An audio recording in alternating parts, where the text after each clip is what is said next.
cosas que puedan ser creíbles, si a usted le parece.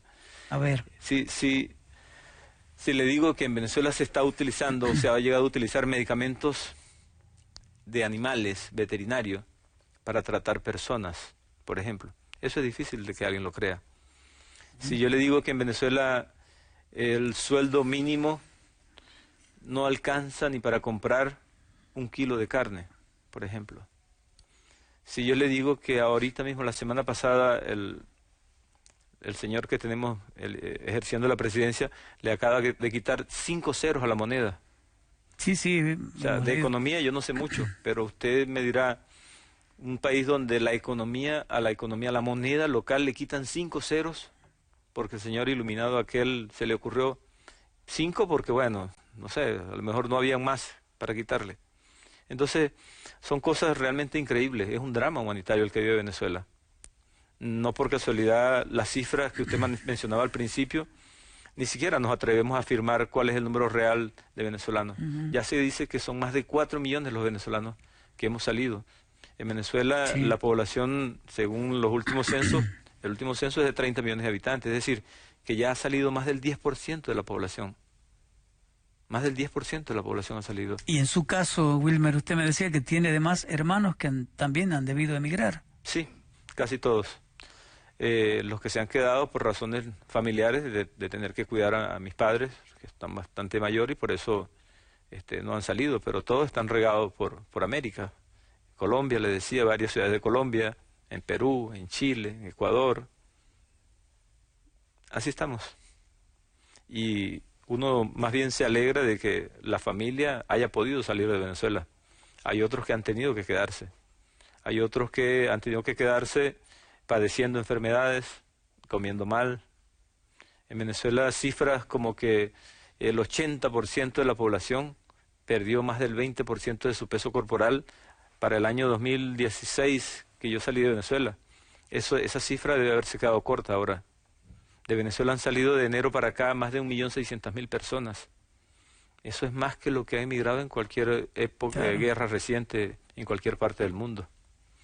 ¿Y qué piensa cuando, por ejemplo, yo lo escuchaba, por eso le pregunto al presidente de la Asamblea Legislativa, a Diosdado Cabello, que es el número 2, supongo, en Venezuela, ¿no? El segundo en el mando, por lo menos eso parece, que dice que todo es un armado de la derecha, que quieren voltearlo a Maduro con la conspiración del imperio, por supuesto, desde Estados Unidos? Mire, le soy sincero, yo hace rato no veo ni leo comentarios de esta gente por una razón muy sencilla. Para empezar, ese señor que usted nombra no es el presidente de la Asamblea Legislativa. Está nombrado como presidente de la Asamblea Nacional Constituyente, que desde sus orígenes, según la Constitución venezolana, es ilegal. De manera que no es el presidente de la Asamblea Nacional en Venezuela. La Asamblea Nacional en Venezuela, legítimamente constituida por elección popular, es el único poder que queda con algún rasgo de independencia, pero que no ejerce sus funciones porque el Ejecutivo le quitó todos los poderes, nombrando una Asamblea Nacional Constituyente con poderes supraconstitucionales que están por encima de cualquier ley en Venezuela. De manera que lo que diga ese señor, buscado en la lista de los narcotraficantes de Estados Unidos, todo lo demás, o sea, no creo que me merezca ningún respeto. También leía, bueno, como usted no está leyendo, le cuento, hay una fiscal general de Venezuela que se llama Luisa Ortega Díaz. Ex fiscal. Ex fiscal, claro, que está en el exilio también. Fue muy dura, yo no sé, bueno, uno se imagina la dureza, pero dice que Maduro superó con su estilo, con su forma de gobernar a Mussolini, a Stalin, al propio Hitler. Es tanto así. Sí. Discúlpeme que sea reiterativo y hasta cargoso, pero que nos cuesta, porque es un país vecino, hermano, no está lejos, y que se viva de esta manera, con una dictadura democrática, ¿no? Entre comillas, tan fuerte. Sí, bueno, debo decir que esa señora Luisa Ortega Díaz, ex fiscal de Venezuela, formó parte del círculo de gobernantes, tanto del gobierno del presidente que está actual como del anterior. Sí. Fue quien se prestó en su momento para apresar a varios opositores venezolanos, debo decirlo.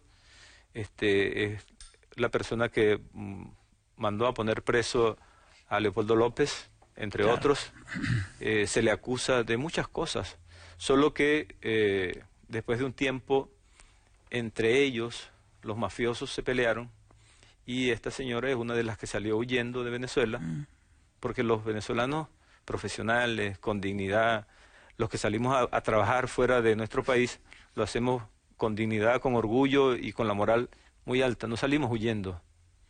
Estos delincuentes sí han salido huyendo de Venezuela. Entonces, claro, entre ellos se deben saber muchas cosas y esta es una de las pocas perlas que ha soltado la señora exfiscal. Entre otras cosas también hay la acusación y tiene, según ella, evidencia de sobornos recibidos por Maduro por parte de uno de los emisarios de Odebrecht, por ejemplo. Eso es un comentario Sí. popular público en Venezuela, por nombrarle uno solo de los casos. ¿Era muy distinto Chávez a Maduro? Eran situaciones o realidades distintas, no eran distintos los personajes. En eso mucha gente se confunde. Cuando hablamos de periodos de hace 10 años atrás, llegamos a tener en $145 el barril de petróleo. Claro. Cualquiera era bueno. A mí me hubiesen puesto ahí a gobernar y yo hubiese sido bueno. Entonces son realidades distintas. Claro. Cuando analicemos la historia no debemos ser ligeros en decir que un personaje era bueno y que el otro personaje era malo. Debemos contextualizar Está bien. en cada caso cómo era. Hubo la época de la bonanza, se regalaba de todo. Hubo cosas que se mejoraron, sí, seguro, se mejoraron. Se reivindicó las universidades en cuanto a las matrículas estudiantil universitarias, se llevó, creo que se elevó exponencialmente, bárbaro. El índice de alfabetización, bárbaro. Por nombrar algunas cosas Sí, sí. que puedan haberse logrado. Todo eso hoy en día está perdido. perdió. Se perdió. Se perdió. Eso no sirvió de nada. ¿Cómo llega a Jujuy? ¿Cómo sale de Venezuela y cómo llega acá? Tengo ya casi 2 años en la Argentina. Todo este tiempo estuve en Buenos Aires. Tengo ya un poco más de un mes acá en Jujuy. Desde el febrero, a finales de febrero, la doctora María Ángel Medina, que sí ha vivido acá durante todo este tiempo con su familia, se acercó a las autoridades locales en esto que andamos todos los venezolanos profesionales buscando trabajo, y desde ahí hasta la fecha recién se generó un equipo de trabajo y se planteó la posibilidad de que a nosotros, en paralelo, las autoridades, en este caso a la cabeza del doctor Gustavo Bowit, nos tramitara o nos facilitara el trámite de conválida que se inició los primeros días de marzo. Nosotros, al ser un país que no tenía convenios con la Argentina, Claro. no estábamos en esos países que podían convalidar el título de médico, ni de ninguna otra profesión. Nosotros teníamos que recurrir a la reválida universitaria. Un proceso que lleva bastante tiempo, Sí. a veces 2, 3 años, y a veces después de 2, 3 años sin respuesta. Entonces empezamos a conversar sobre la posibilidad de agilizar ese proceso, de lograr que esa convalida la obtuviéramos, y finalmente el mes pasado se logró, y por eso nosotros venimos a Jujuy, los primeros 3 médicos, con la expectativa de que hay una lista de médicos que ya tiene su documentación consignada, se ha sido verificada, porque hay que dejarlo claro. Nosotros no llegamos a Jujuy en paracaídas, ni nos soltó, no sé, una nube. Nosotros llegamos acá después de un proceso largo de negociación, de reuniones, de verificación de documentos, de consignar todo lo que los trámites de ley exigen, hasta que finalmente nosotros logramos tener nuestra matrícula acá en la provincia de Jujuy. Iban a trabajar en el interior, tengo entendido. Sí, sí.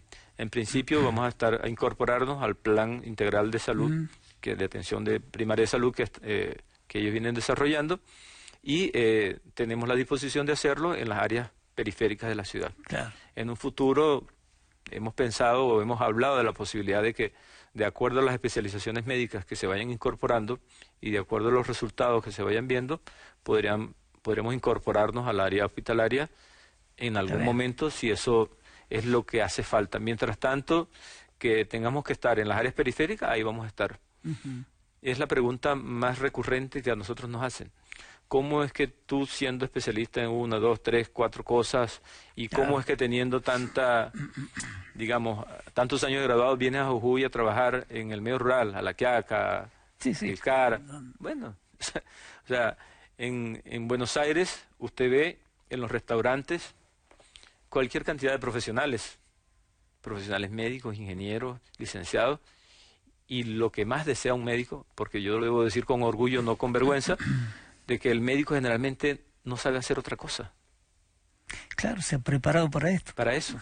Entonces, cuando nosotros nos hablan de estar en un país extranjero para nosotros, un país que nos recibe, un país que nos ha brindado algunas oportunidades para legalizar nuestra situación, bueno, nosotros ni corto ni perezoso, no lo pensamos dos veces, y nos dicen hay que ir a Jujuy, bueno, vamos a Jujuy. Yo le puedo decir con orgullo de que mis compañeros de los cuales le hablo se han puesto a estudiar sobre geografía, sobre historia, sobre todos los aspectos de acá de Jujuy. Y eso lo digo con mucho orgullo porque eso demuestra el compromiso, la seriedad, el profesionalismo y la ética de venir a asumir un compromiso por acá, pues.